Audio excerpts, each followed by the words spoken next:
Done हो गया। शुरू हम करेंगे 10 बजे 5 बजे।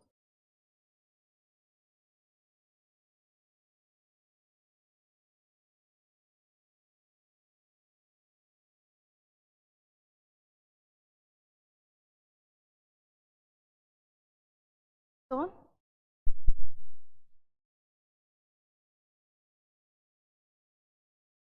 ओके चलो कैमरा ऑन।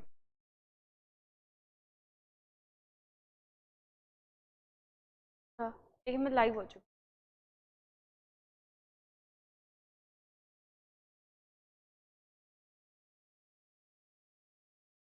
नहीं बट फिर भी 10 बजे सॉरी 5 बजे ठीक है।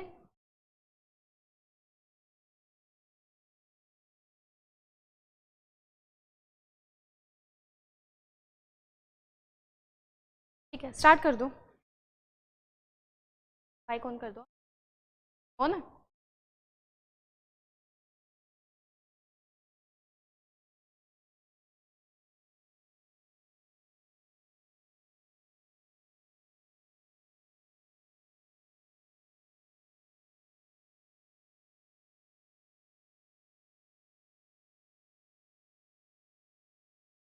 Good evening everyone.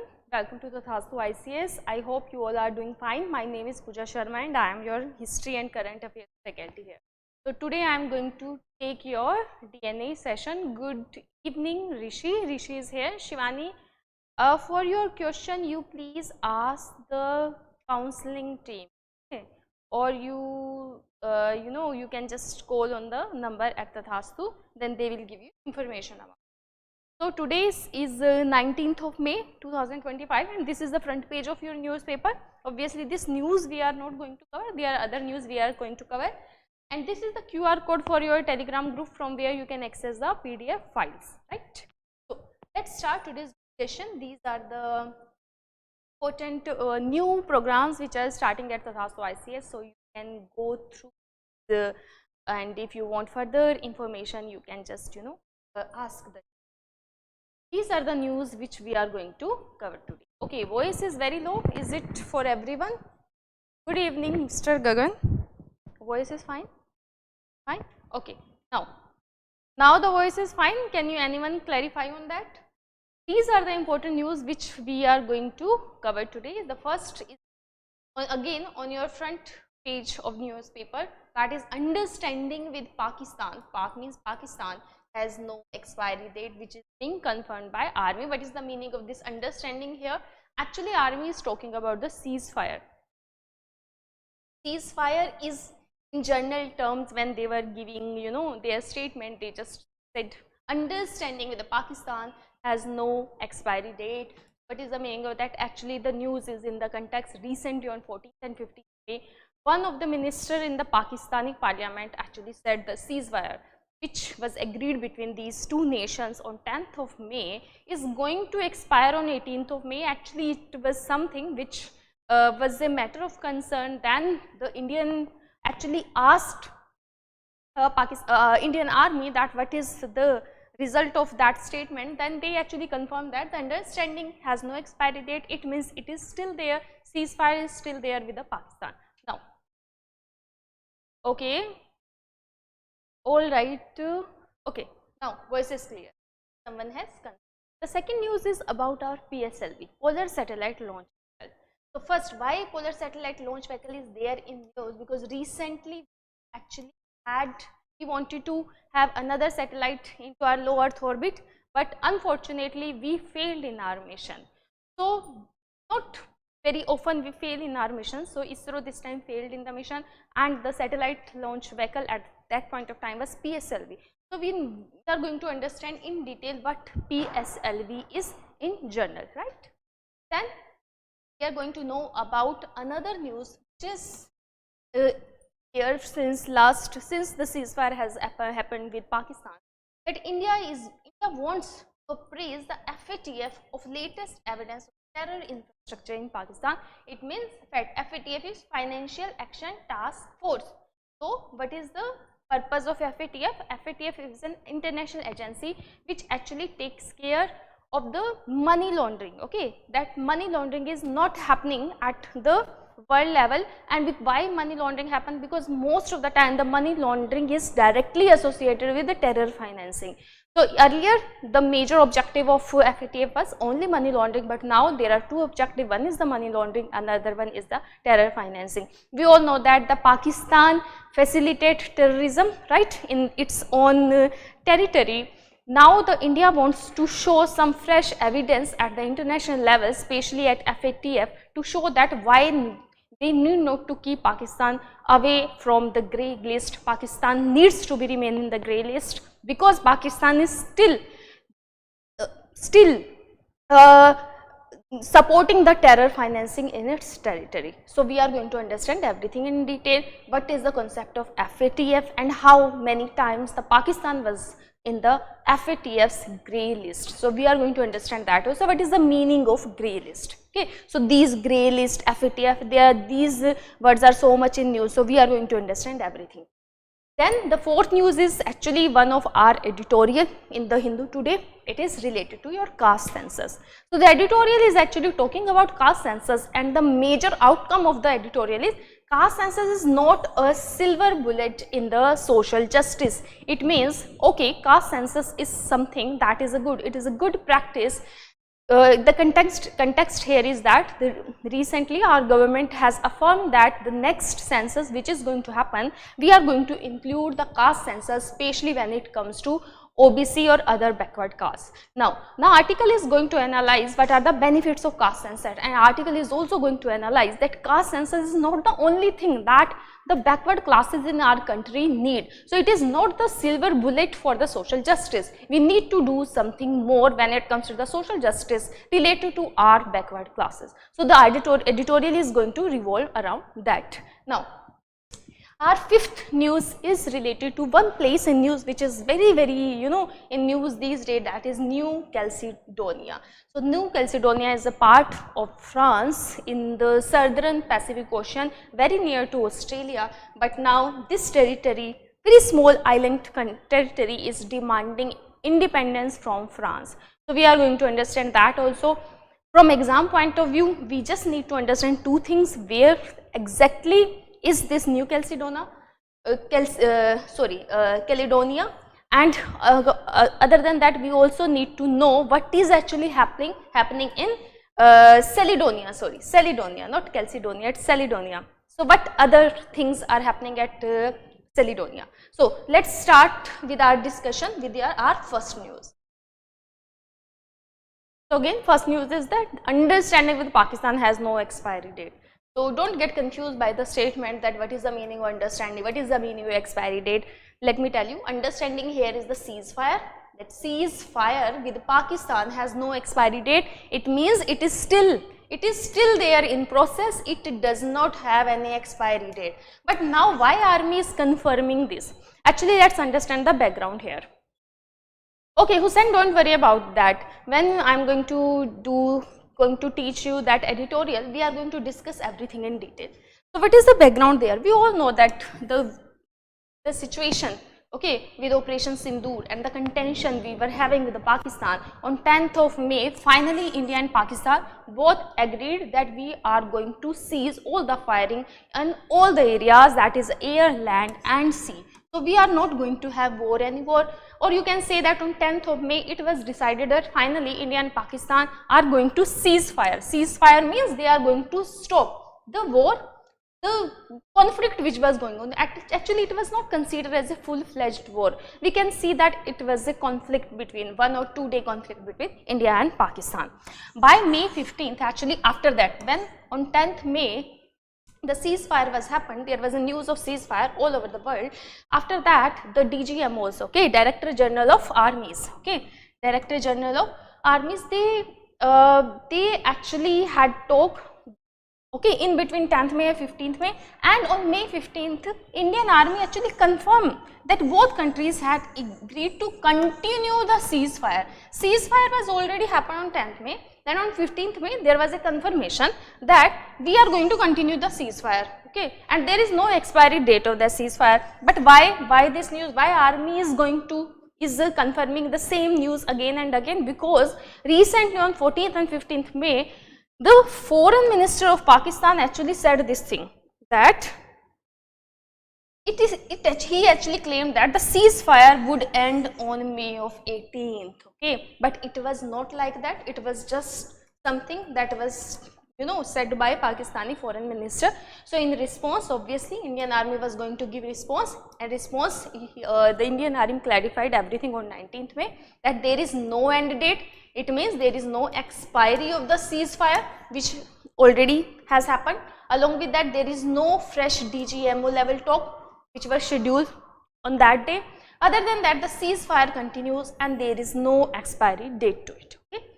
In simple terms, if you want to understand the whole news, is that the Pakistan said the ceasefire had a deadline, that is, it is just till May of 18th, but Indian army made it clear that no such deadline, okay, deadline such as May 18th, and the agreement is there to stop the firing, remain in place. It means ceasefire is still there, there is no expiry date. Okay? So no, there was not much in the news, but why these news are here? So there are few fundamental concepts which you need to understand when it comes to the relation, the foreign relation between India and Pakistan.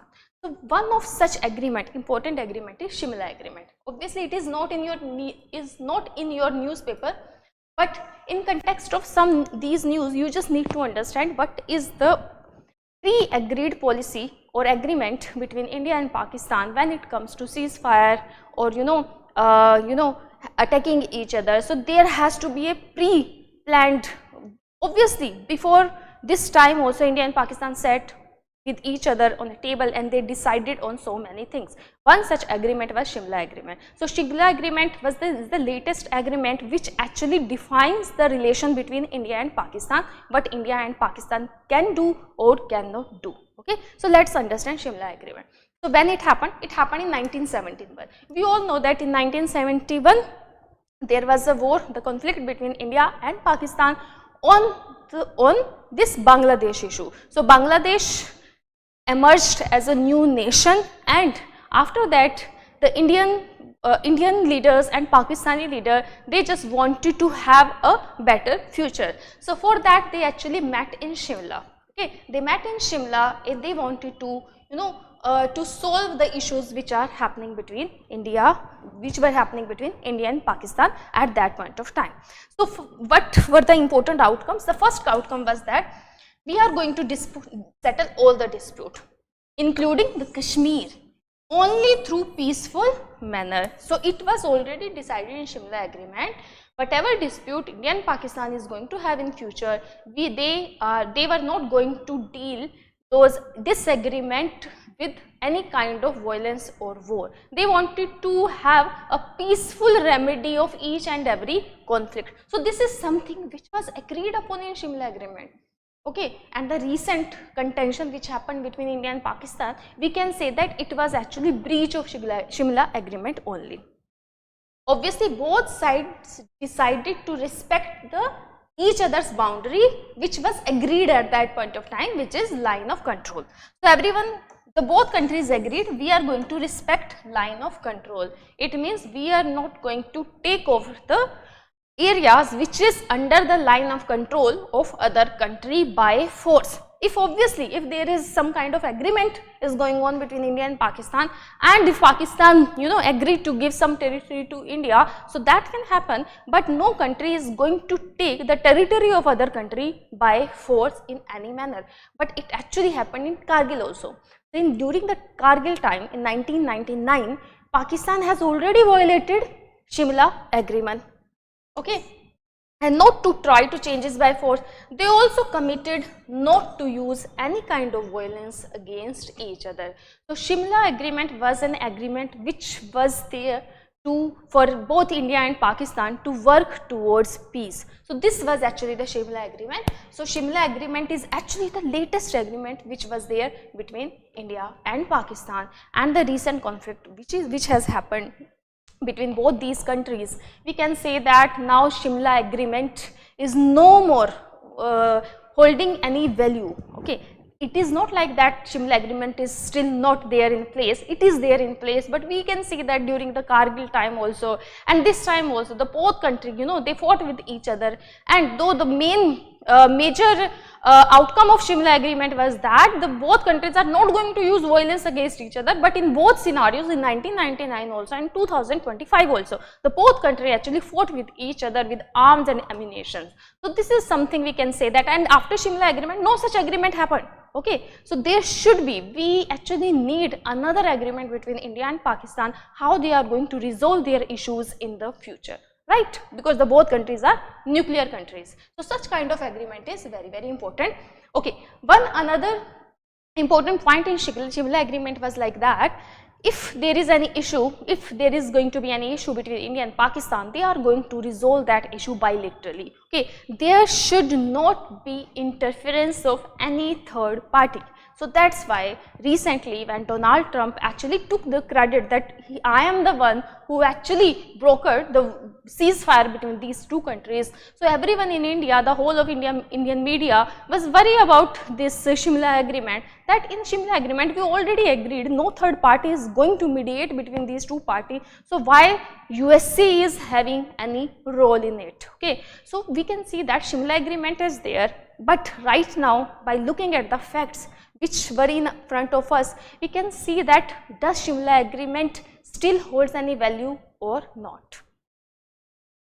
Now, let's come to our second news, which is related to PSLV. So let's understand the context first.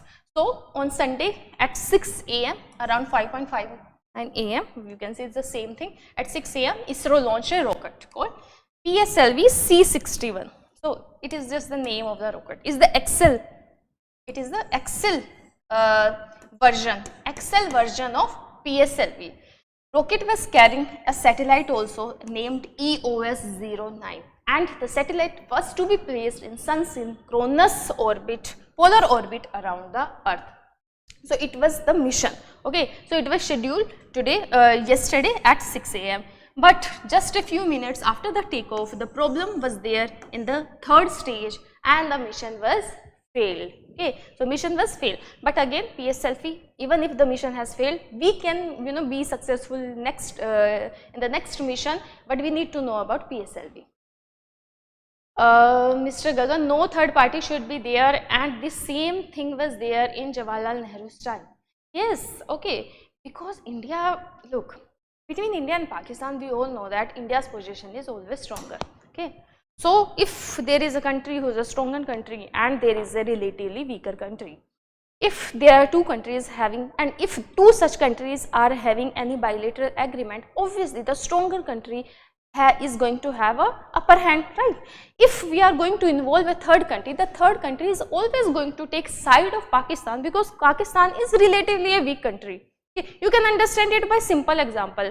There are two friends, the one is stronger and the other one is weaker, and they are fighting with each other. Okay, you don't know whose fault it was, and you are the one who is mediating it between that. Then you are just going to tell the stronger one to stop and not to hit the, you know, weaker one. So this is a natural tendency. So that's why at that point of time, very, you know, tactically, our Prime Minister that time, Indira Gandhi, she chose no involvement of third party when it comes to, you know, agreements or disputes between, if any kind of dispute between India and Pakistan are going to emerge in the future. Okay, right. So let's come to our news again. PSLV we were talking about. So let's understand what PSLV is. PSLV, and what is the meaning of this third stage? What happened in the third stage? So PSLV is actually a 4-stage. It is a 4-stage rocket. So there are 4 stages, first stage, second stage, third stage, fourth stage. What is the meaning of these stages? So there are fuel. For example, you can look at this, you know, rocket. There is first stage. The moment the first stage contains the solid fuel, it contains solid fuel.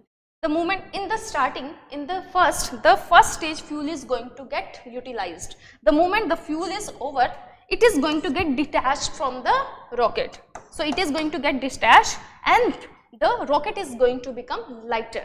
Then the second stage fuel is going to get activated. Now here we have liquid fuel.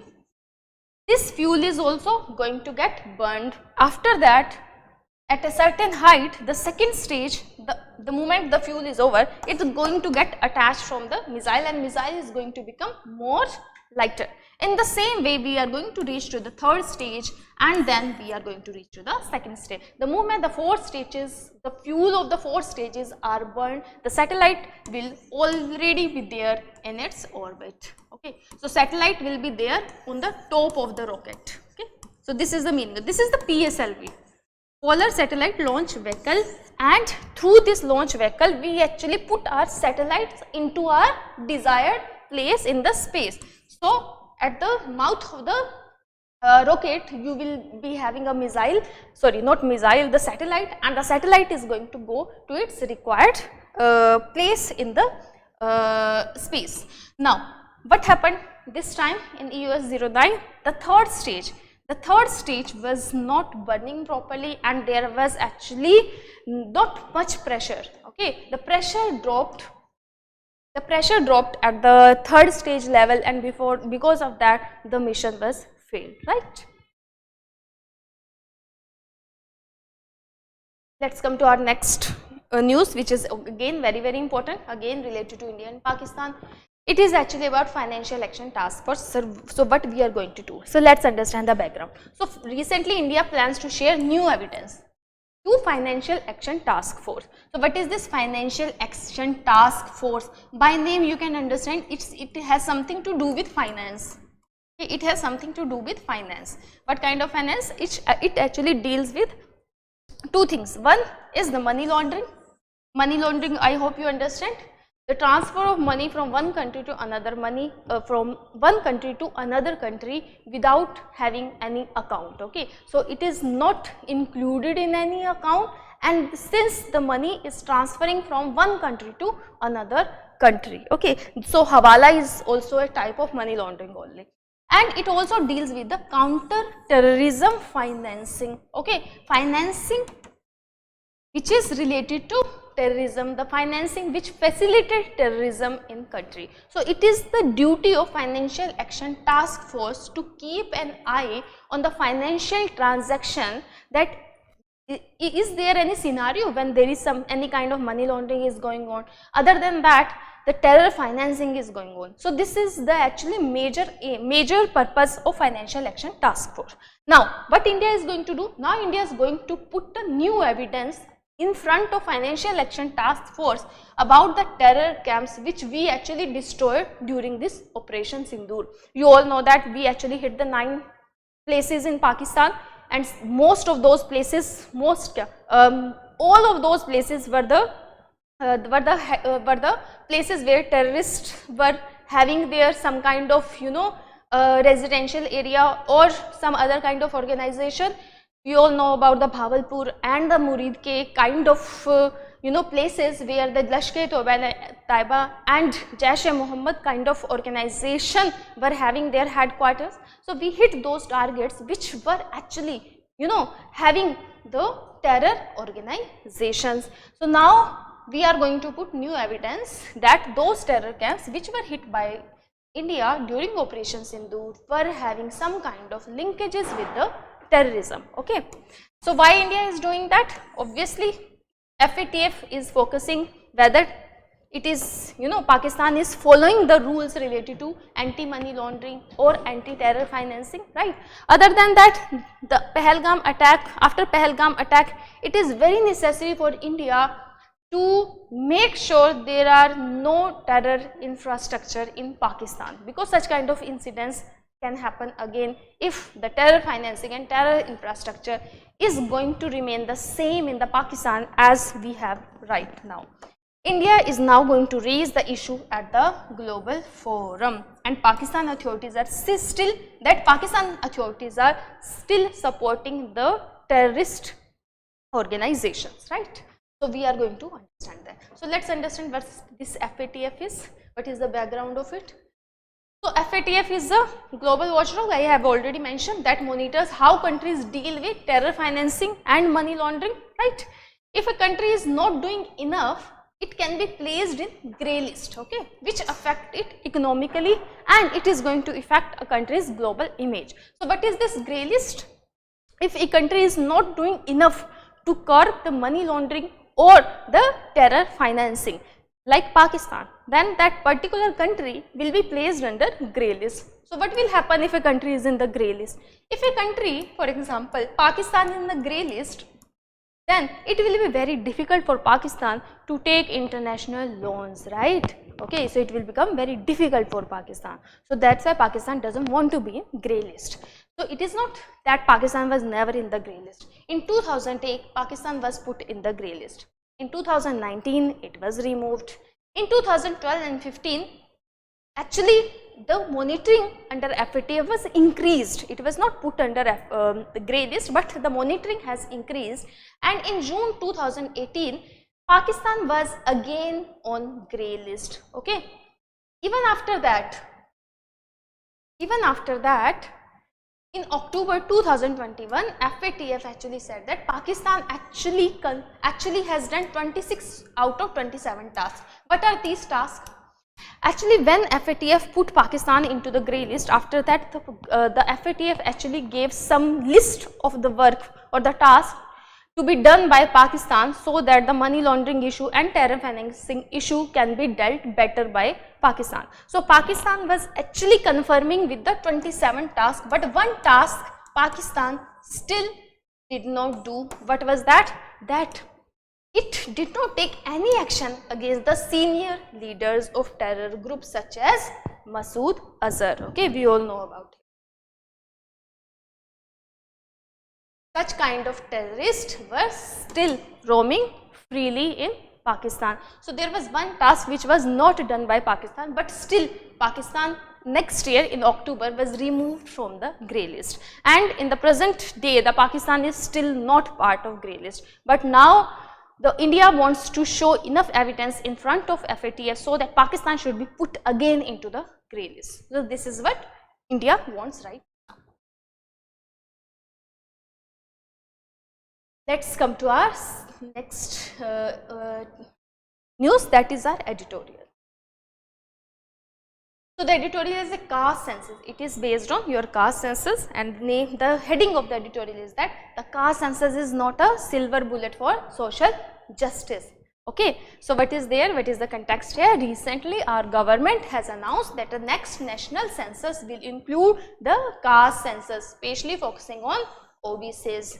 Now let's understand, the article has 3 segments. First, why it is important, and the second, is it the only thing we need is necessary when it comes to the social justice towards OBCs, and what is the better outcome, okay, what we should do actually, not only the caste census, but there are other areas also where we need to have our focus on.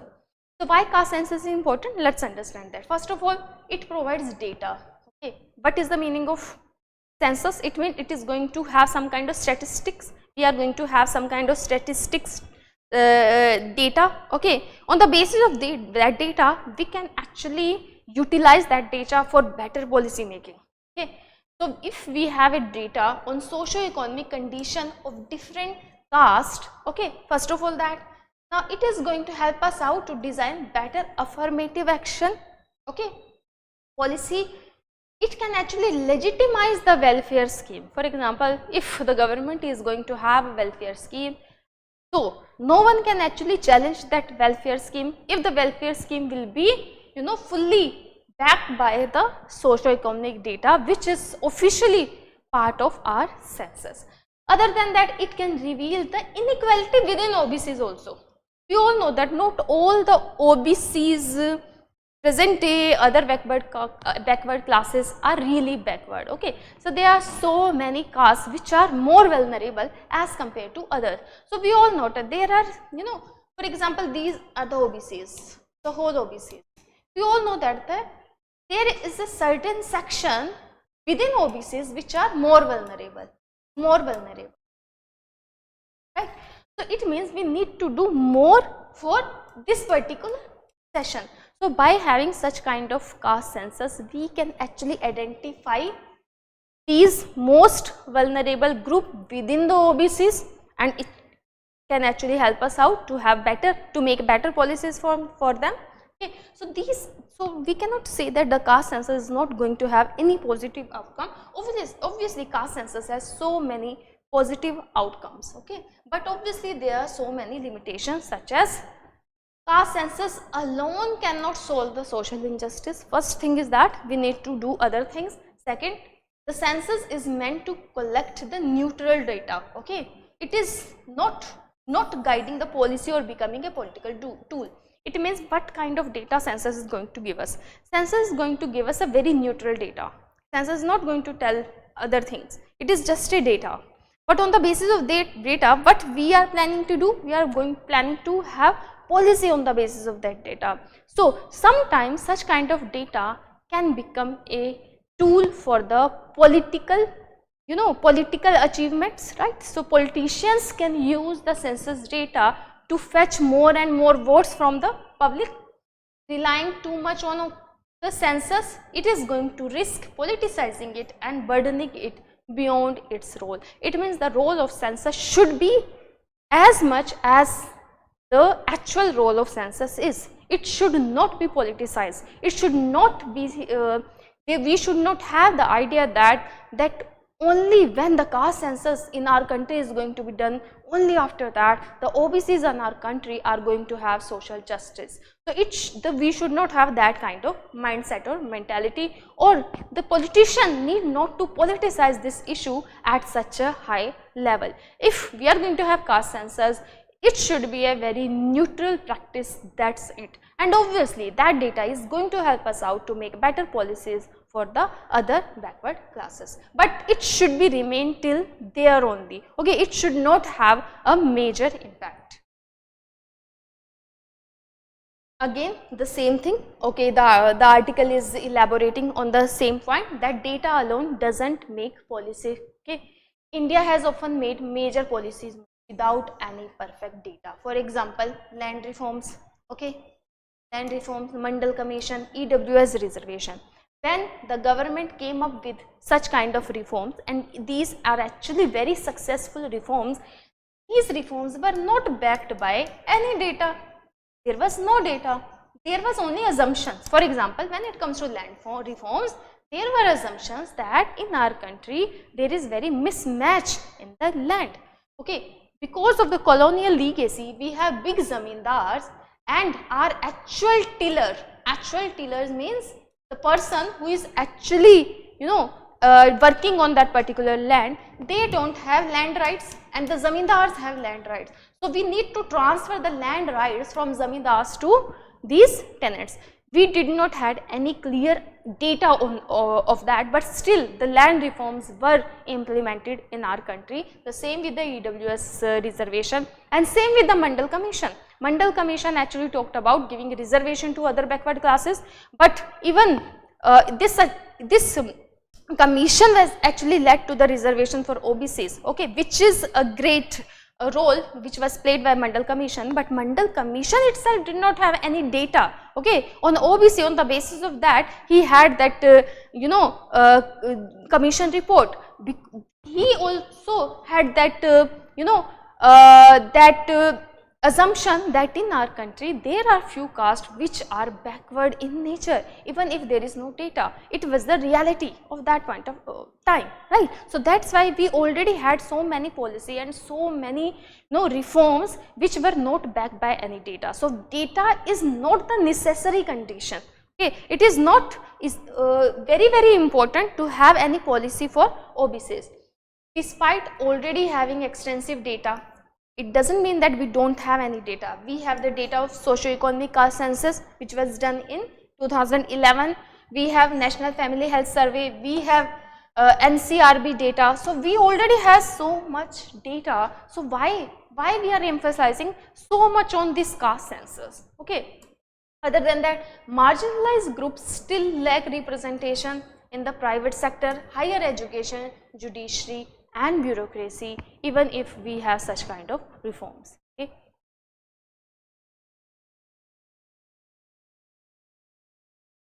We also want to do it as tribal level census in PVTJs, okay. Okay, at tribal level for STs we already have these data, okay, but obviously again the same issue is there when we have this ST data.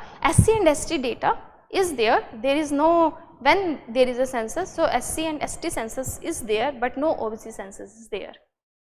Ma'am, what is my expert opinion about it?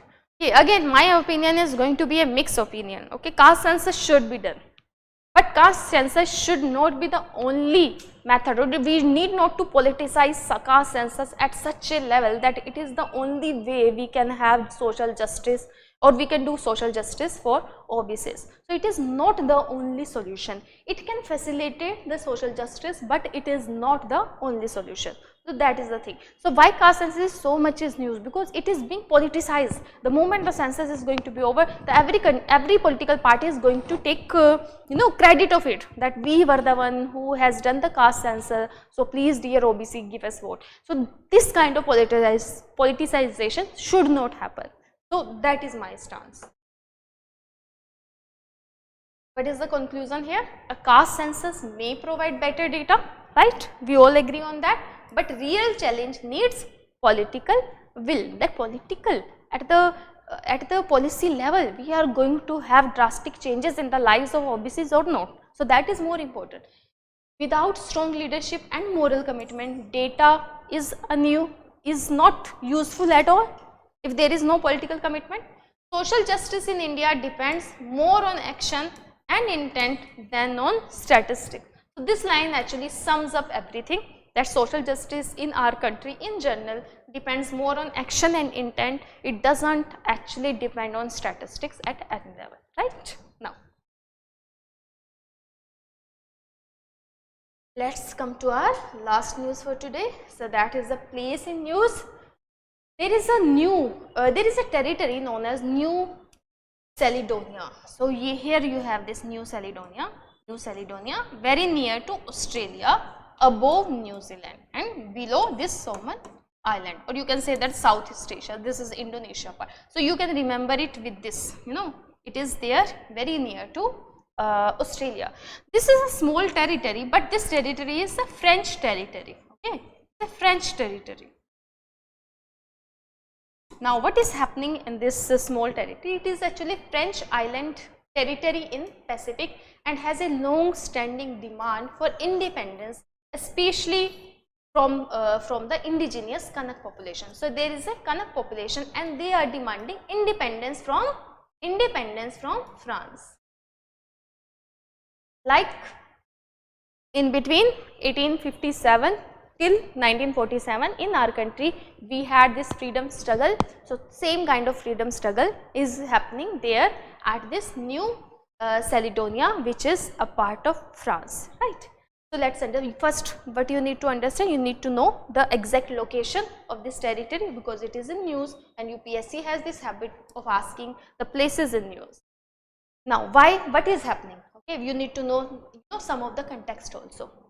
So recently there was this Nomia Accord. It actually gave the region autonomy and led to 3 independent referendum.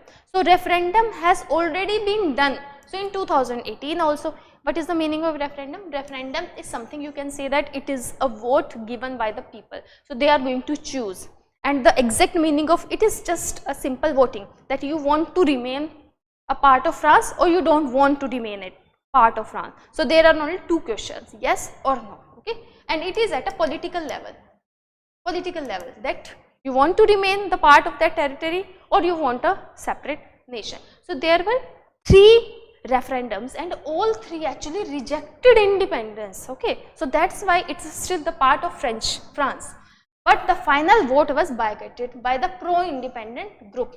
So that's why its legitimacy of these 3 referendums are again disputed, because a certain section in Caledonia are not going to give legitimacy to these 3 referendum. What is happening currently, recently, because this issue is a very is not a very new issue.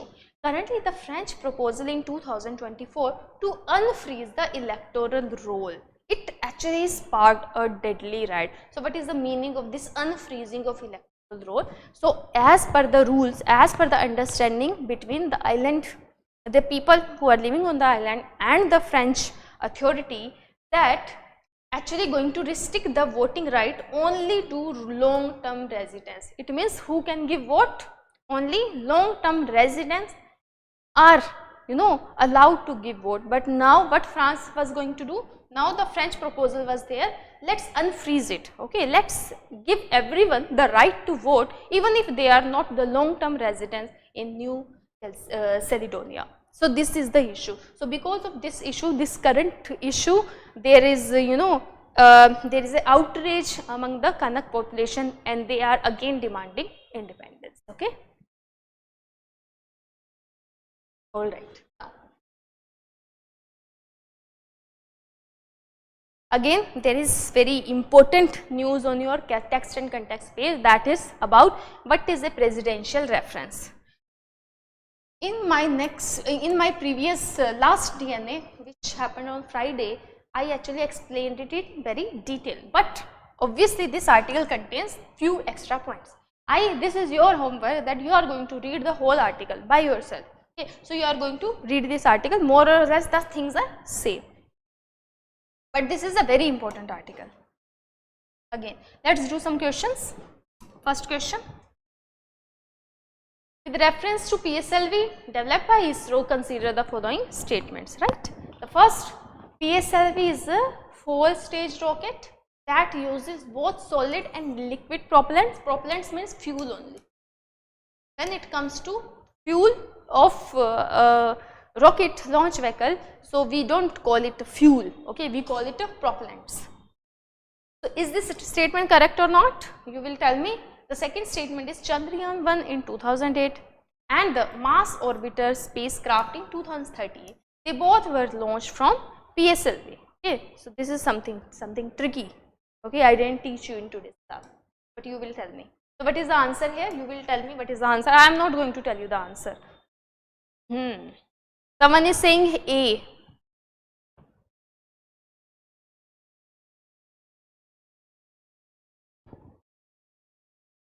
Yes, Hussain, obviously there are so many territories which are not free. These are small island countries. Okay.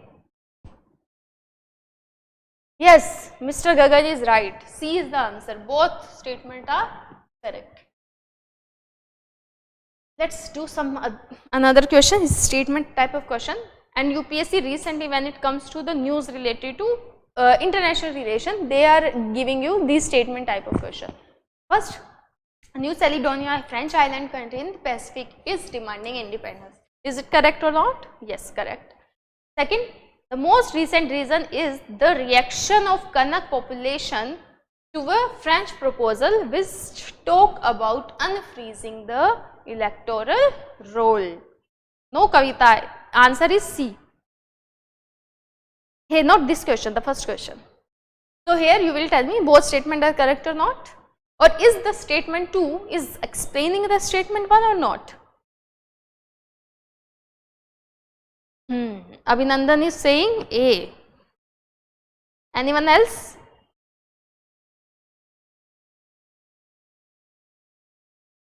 Yes, Hussain, you are also. Yes, answer is A. Okay, both statements are correct and statement 2 is actually explaining the statement 1 only. Let's do our another question.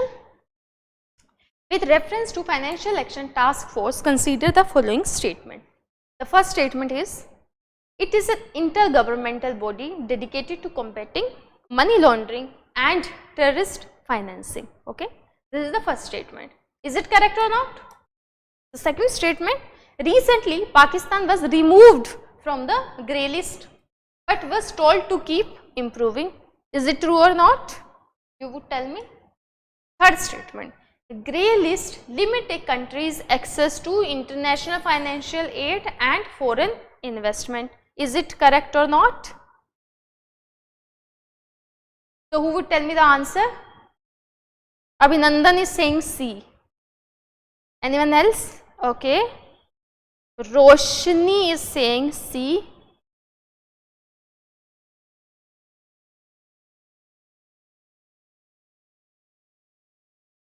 Okay, now you give answer, Hussain. What is the answer? Yes, all three statements are correct. All three statements are correct. Okay. So this was all about today's discussion. I hope you are going to read newspaper.